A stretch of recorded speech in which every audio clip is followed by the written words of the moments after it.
Episode 2। मैं तुम्हें माफ नहीं करूंगा। आरुषि के लिए हुए फैसले ने सभी को हैरान कर दिया। अमूल्या ने देवयांशी को कस के पकड़ लिया तो वही अयांश ने अपने बेटे आदित्य को।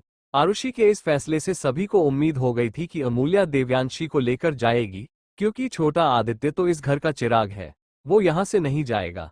उसके ऊपर पूरे धनराज गिर परिवार की बागडोर की जिम्मेदारी होगी। तभी आरुषि ने सभी को सोच को भाप कर कहा, देवयांशी बच्चा अयांश के पास होगी और छोटा आदित्य अमूल्या के पास। ये सुनकर सभी की आंखें हैरानी से बड़ी हो गई और वही अमूल्या और अयांश ने देवयांशी और छोटे आदित्य को कस के गले लगाया। वही आदित्य ने ये सुनकर आरुषि से तुरंत कहा, आरुषि, आदित्य यहां से नहीं जा सकता, आगे चलकर वो। आदित्य कुछ कहता उससे पहले आरुषि ने उससे कहा, तुमने कहा था कि तुम मेरे हर फैसले में साथ दोगे। आदित्य ने अपनी मुट्ठियां भींच ली, उसे ना चाहते हुए भी चुप रहना पड़ा। वही देवयांशी जो अमूल्या के गले लगी थी, उसने अमूल्या से रोते हुए कहा, मम्मा, देवयांशी रोज दूध पिएगी, आपको कभी परेशान नहीं करेगी, प्लीज आप मुझे छोड़कर मत जाओ। देवयांशी को रोता देखकर अमूल्या को और भी रोना आ रहा था, पर वो हालात के आगे बहुत कमजोर थी। अमूल्या ने उसका माथा चूमकर कहा, मेरा बच्चा देवयांशी, तुम तो बहुत समझदार हो, मम्मा आपसे बहुत प्यार करती है। आई एम सॉरी कि मैं तुम्हें नहीं लेकर जा सकती हूँ। देवयांशी ने रोते हुए कहा, मम्मा। अमूल्या ने उसे समझाते हुए कहा, आप अपना और डैड का ख्याल रखना, कहकर उसने उसके गालों को चूम लिया। तो वही छोटा आदित्य ने अयांश के गले लगा हुआ था। उसने अयांश से कहा, डैड, मुझे आपके और दादू के साथ रहना है, मुझे आपसे सीखना है। अयांश ने उसके माथे को चूम कर कहा, आई एम सॉरी बेटा, कहकर उसने छोटे आदित्य को गले लगाया और उससे कहा, डैड, आपसे और आपकी मम्मा से बहुत प्यार करते हैं, पर शायद हालात हमारे हाथ में नहीं है, कहकर उसने उसे खुद से थोड़ा दूर किया। उसने छोटे आदित्य को समझाते हुए कहा, तुम तो बहुत बहादुर और चालाक हो, अपना और अपनी मम्मी का ख्याल करना। सभी की आंखों में आंसू थे। अमूल्या ने अपना और आदित्य का कुछ सामान पैक कर लिया। अमूल्या सामान के साथ नीचे आई तो उसने छोटे आदित्य का हाथ पकड़ा और बाहर लेकर जाने लगी। जाने से पहले उसने आरुषि से कहा, अपनी बेटी आपके हवाले करके जा रही हूँ, उम्मीद करती हूँ आप उसे संभाल लेगी। आरुषि ने एक नज़र छोटे आदित्य को देखा और उससे कहा, मैं तुम्हारी अमानत का ख्याल कर लूंगी, पर तुम्हें हमारी परिवार की पूंजी का ख्याल करना है, कहकर उसने नीचे झुककर छोटे आदित्य के माथे को चूम लिया।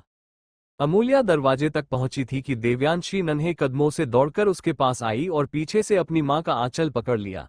देवयांशी ने रोते हुए कहा, मम्मा, नहीं, आप नहीं जाओगी।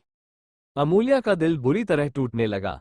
उसके आंखों से आंसू निकल ही नहीं रहे थे, पर उसने पीछे मुड़कर देवयांशी को नहीं देखा। वो जानती है अगर उसने पीछे मुड़कर देवयांशी को देखा तो वो कमजोर पड़ जाएगी। उसने अपना पल्लू छुड़ाते हुए कहा, देवू बच्चा छोड़ दो मम्मा को।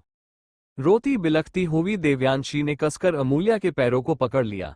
नहीं, मम्मा नहीं जाएगी, मुझे मम्मा चाहिए। उसे ऐसे देखकर सभी घर वालों का दिल बैठ सा गया। अयांश आगे बढ़कर देवयांशी को अपने गोद में लिया तो देवयांशी अयांश की गोद में छटपटाने लगी। उसे अमूल्या के पास जाना था। उस बच्ची को सिर्फ अपनी मां चाहिए थी। अमूल्या अब खुद को रोक नहीं पा रही थी। उसकी सांसें भारी हो रही थी। उसने पीछे मुड़कर अयांश की गोद से देवयांशी को लिया और मां बेटी रोने लगे। आदित्य ने आरुषि से कहा, अपना फैसला बदल दो, और अगर ये नहीं कर सकती तो देवयांशी को उसकी मां दे दो। आरुषि ने एक नजर आदित्य को देखा और फिर उन मां बेटी को। उसके लिए फैसला करना मुश्किल था। कुछ वक्त बाद देवयांशी ने अयांश से बड़े प्यार से कहा, डैड, देवू आपसे बहुत प्यार करती है, आप चिंता मत करना, मैं मम्मा के साथ जल्द ही वापस आऊंगी। अयांश की आंखों में आंसू आ गए। उसे उसके दोनों बच्चे बराबर ही प्यारे हैं। आरुषि के बदले हुए फैसले से अब अमूल्या देवयांशी को लेकर जाने वाली थी। अमूल्या ने छोटे आदित्य को अपने सीने से लगाया और कहा, मम्मा आपसे बहुत प्यार करती है, आप मुझे गलत मत समझना, कहकर उसने उसके माथे को चूम लिया। छोटे आदित्य के आंखों में आंसू आ गए। उसने अपनी मां के गले लगते हुए कहा, जल्दी आना मम्मा, आपका आदित्य आपके बिना अकेला है। अमूल्या ने अपने बेटे आदित्य के आंसू पोंछे और उसे अपने हाथ का कड़ा देते हुए कहा, ये मम्मा की तरफ से आपको छोटा सा तोहफा। छोटे आदित्य ने उस कड़े को देखा और अपनी मां को, तो वही आदित्य ने देवयांशी को गले लगाया और उसके छोटे पैर को चूम लिया। देवयांशी के दाहिने पैर पर चांद और तारे का निशान था, एक बर्थमार्क। उसने देवयांशी को एक लॉकेट देते हुए कहा, ये आपके लिए। ये कहकर उसने उसे पहनाया। ये लॉकेट चांद और तारे का ही था। देवयांशी ने आदित्य और आरुषि को किस करते हुए कहा, मैं जल्दी आऊंगी, कहकर वो अमूल्या के साथ चली गई। जाने से पहले अयांश ने अमूल्या से कहा, तुमने मुझे मेरे बच्चों से दूर करने की कोशिश की है, मैं तुम्हें माफ नहीं करूंगा। ये सुनकर अमूल्या के दिल में बहुत चुभन होगी। अमूल्या ने उससे नफरत से कहा, बच्चों की दूरी तुमसे बर्दाश्त नहीं होगी तो जरा सोचो, मेरा भी एक परिवार था जो अब नहीं रहा, इसकी वजह कहकर वो चुप हो गई। वो अब क्या ही कह सकती है। अयांश ने उसे नफरत से घूरा और अपनी नजरें फेर ली। क्या होगा अब आगे? आखिर क्या वजह थी इनके अलग होने की?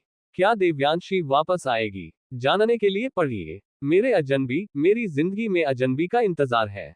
उद्धरण चिन्ह। लाइक करे, शेयर करे, कमेंट करे, सब्सक्राइब करना ना भूले।